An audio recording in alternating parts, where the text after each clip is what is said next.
So we're going to start ang package today. So start please. Nauunawaan daw nila ang taas na emosyon at tensyon ng mga residente na sumugan.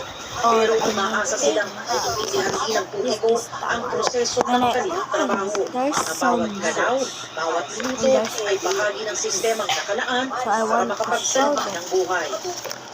So be nice because I don't know how to do it. Isa lang ang kanilang So layunin, that's ang makapagligtas ng buhay kahit kapalit sariling kaligtasan. Para sa GMA Integrated News, Jamie Santos, nakatutok 24 oras. This is Nahanap the dalawang phone. OFW sa Hong Kong na 2 linggong nakulat na nawala.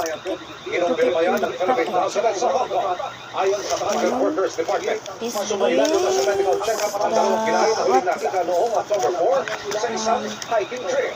Handa ang gobyerno tulungan silang makauwi ng Pilipinas kung kailangan.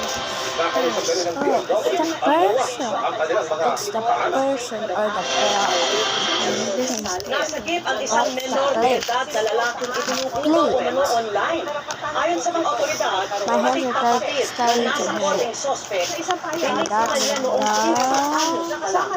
Nakatutok sa Marisol at Duramari, exclusive. That's food. And there's one more. Walang alam-alam ang lalaki Free pieces. It's pretty small. Center na ang iniaalok niya ng bastos na live streaming. Intrapit na pala ito na nauwi sa pag-aresto sa kanya. Nailigtas din ang pagkakita ng biktima lalaki na gawang sa ng halayan para mapanood sila live online.